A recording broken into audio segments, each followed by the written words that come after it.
CEO 리포트 11월 4주차. 안녕하세요. 웰스기업연구소 이수민연구원입니다. 코로나로 인한 사회적 거리 두기가 종료가 되고 코로나 이전의 모습으로 우리 사회가 회복하려는 모습을 보이고 있습니다. 바로 이 시점에 우리 중소기업, 특히 소상공인분들에게 예상하지 못했던 문제점들이 발생되고 있습니다. 바로 구인난인데요. 오늘은 이 점에 대해서 알아보도록 하겠습니다.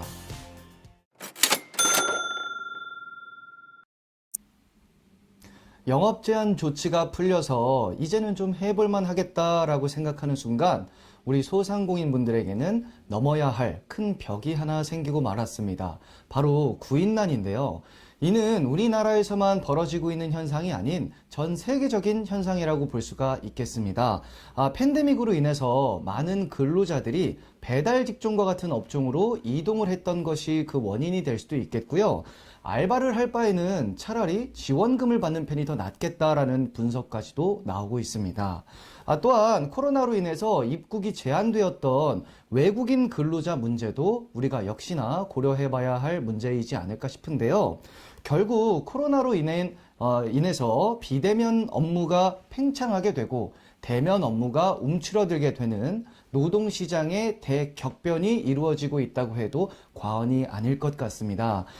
또한 재택근무 등의 비대면 노동을 경험한 근로자들 같은 경우는 워라밸을 중점적으로 두고 있는 문화까지 형성되고 있어서 새로운 인사관리 시스템이 도입돼야 하지 않을까 싶은데요. 어쨌든 대면 업무를 수행하는 근로자들의 인건비는 지속적으로 상승할 수밖에 없다는 것이 우리가 피할 수 없는 현실에 직면하지 않았나 싶습니다. 이를 극복하기 위해서는 다양한 비대면 업무 및 서비스 방식에 대한 새로운 접근이 필요하지 않을까 싶습니다. 네, 지난 11월 19일 저희가 지속적으로 말씀드렸던 근로자에 대한 임금명세서 교부 의무가 시행되었습니다. 임금명세서는 임금을 지급하는 날 교부하시면 되는데요. 직접 서면으로 교부하셔도 되고 사내 전산망의 정보 처리 시스템인 어플을 통해서 교부하셔도 됩니다. 전자적 방법에는 전자임금명세서를 작성하셔도 되고 직접 작성하셔서 문자 메시지나 이메일, 카톡과 같은 방법으로 교부하셔도 됩니다. 이를 위해서 고용노동부는 홈페이지를 통해서 임금명세서 작성 프로그램을 무료로 교부하고 있으니까요. 이를 꼭 활용하시길 바라겠습니다.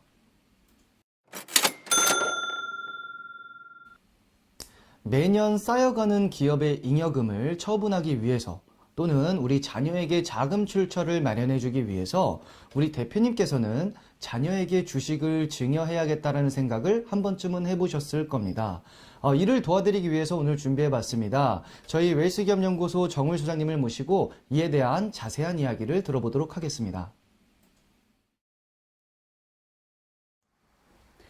안녕하세요. 웰스기업연구소 정월 소장입니다. 대표님, 주식을 증여할 계획이라면 꼭 체크하세요. 라는 내용으로 오늘 준비를 좀 해봤습니다.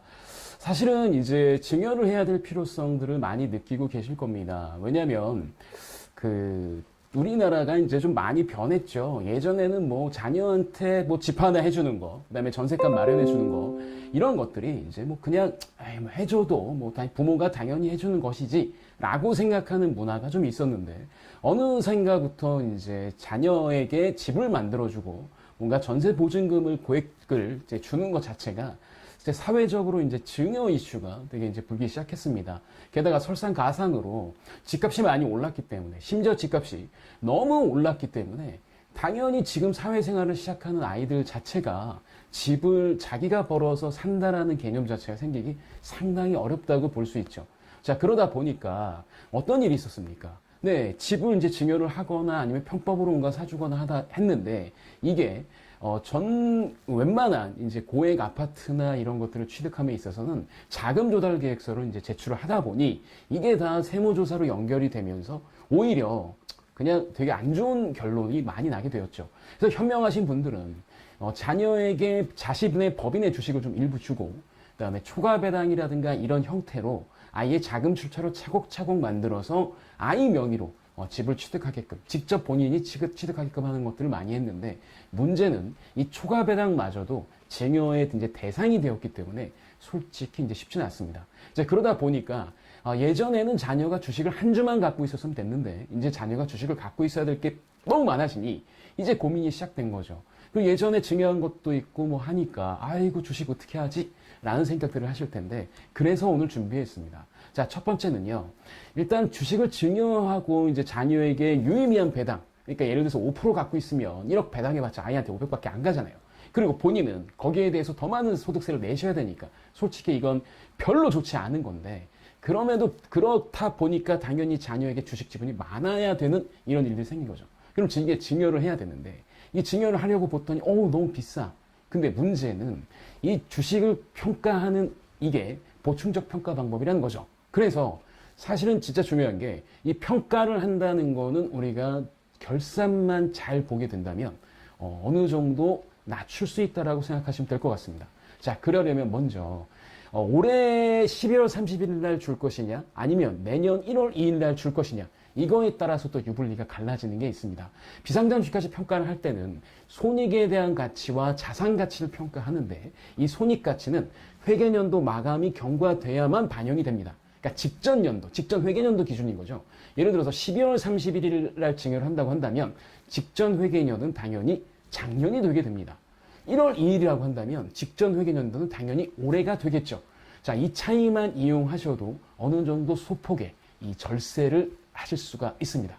그럼 당연히 지금 판단해야 될 것은 가결산이라든가 미리 결산을 해서 올해 손익이 작년 손익보다 좋은가 아니면 직전 3년 손익을 볼 때 올해 손익을 반영하는 게 유리한 것인가 반영하지 않는 게 유리한가는 이제 판단사항이란 거죠. 그러니까 먼저 이 전문가와 함께 올해의 성과에 대해서 한번 분석해 보실 필요가 있습니다. 자, 그리고 두 번째입니다. 자, 제가 기업 상담을 하면서 정말 가슴 아팠던 일들은 법인의 잉여금이 32억이 있는데 가지급금이 29억이에요. 업력은 8년 됐습니다. 8년 동안 가지급금을 제외하면 실제로 3억밖에 안 남았는데 가지급금 때문에 아이고 자산 가치가 엄청 높아진 기업들이 있죠. 자, 이런 기업들이라고 한다면 주식을 증여하시기 전에 가지급금을 어떻게든 처분하시는 게 좋을 것 같습니다. 자, 가지급금을 처분하게 된다면 이 좋은 일들이 생기죠. 일단 가지급금이 있으면 우리 대표님들이 인정이자를 내던 내지 않던지 간에 그 이자만큼은 법인의 소득으로 귀속이 됩니다. 그러면 법인의 소득으로 귀속이 되니까 당연히 뭐가 높아질 수밖에 없죠? 손익가치가 높아질 수밖에 없죠. 그 다음에 가지급금이라고 하는 게 사실은 원래 법인에서 밖으로 나간 돈이잖아요. 근데 얘를 처리를 안 했기 때문에 그래서 뭐 대여금이라든가 이런 걸로 채권 형태로 잡아놨기 때문에 얘가 그냥 공갈빵처럼 법인의 자산을 먹고 있는 구조가 되는데 얘를 처분하게 되면 이 자산, 이 공갈이 없어지는 거죠. 그러니까 이제 그 외형만 남은 상태가 되기 때문에 우리 기업의 주식 가치는 획기적으로 낮출 수가 있습니다.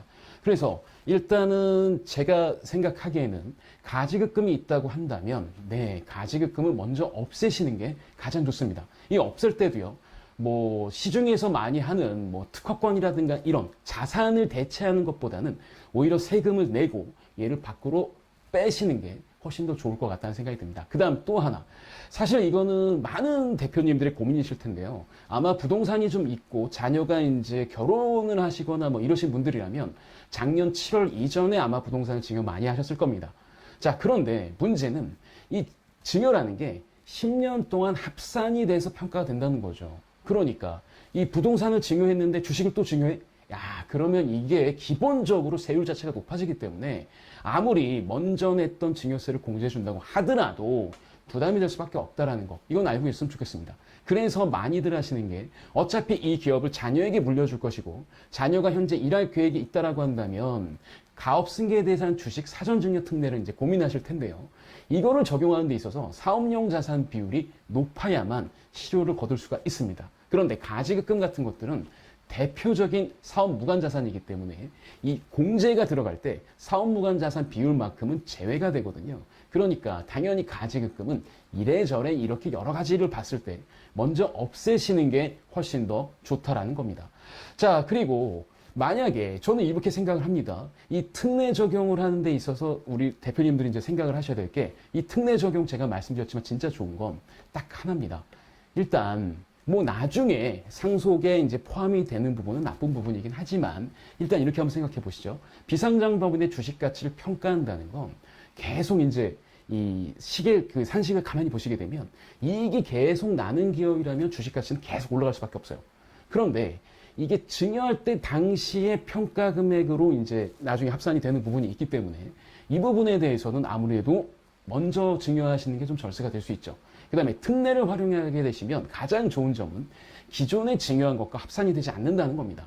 그러면 아무리 부동산을 1년 전에 증여했더라고 하더라도 가업승계 주식 사전증여 특례를 활용하시게 되면 네, 맞습니다. 별도로 계산이 된다는 거. 그러려면 당연히 사업용 자산 비율이 얼마큼 되는지를 이제 우리가 이번 결산기에 한번 꼼꼼하게 체크해 보시고 이 대표적인 업무 무관 자산인 가지급금 같은 것들을 일수하실 필요가 있는 거죠. 그래서 일단은 이 가업의 승계 주식 사전증여 특례가 적용되는 이 기업이 되시려면 이것만 체크하시면 됩니다. 첫 번째, 우리 대표님의 나이가 60이 넘으셔야 됩니다. 자, 환갑이 되셔야 특례가 적용된다는 거. 그리고 자녀의 나이가 이제 18세 이상이어야 되는 거고 거주자여만 가능합니다. 자, 그 다음에 대표님께서는 10년 동안 직접 경영을 하셔야 되고, 그 다음에 그 가족의 주식과 포함해서 과점주주가 된 상태가 10년 이상 경과해야만 이 특례 적용이 가능한 부분. 그래서 이 특례 적용에 있어서 조건도 중요하지만 실제로 사업용 자산에만 특례가 적용되니까 우리 기업의 사업용 자산 비율을 조절할 수 있는 이런 그 결산 전략이 사실은 필요한 거죠. 자, 그래서 대표님께서 만약에 주식을 증여할 거라고 하시면 여러 대표님들의 만든 컨디션에 따라서 이 계획을 수립해야 되고 이 전략을 수립하셔야 됩니다. 근데 이 전략이라고 하는 건 직접 실행을 하지 않더라도 지금 미리 세워놓으시게 되면 언제든지 차근차근 스텝 바이 스텝으로 갈 수 있기 때문에 자녀에게 효율적으로 세금을 좀 줄이면서 이제 자녀의 자금 출처를 만들어줄 수 있는 주식과 어차피 자녀에게 갈 기업이라고 한다면 네, 미리 좀 절세할 수 있는 이런 방법들을 고민하셨으면 좋겠습니다. 저희 웰스기업연구소는 항상 우리 중소기업 대표님들의 이런 승계에 관한 문제들을 저희가 해결해 드리니까 언제든지 연락 주십시오. 이번 주는 여기까지입니다. 네, 이번 주 저희가 준비한 소식은 여기까지입니다. 저희 웰스기업연구소는 중소기업의 성공을 위해서 항상 최선을 다하겠습니다. 좋아요, 구독, 알림 버튼은 저희가 컨텐츠를 만드는데 많은 도움이 됩니다.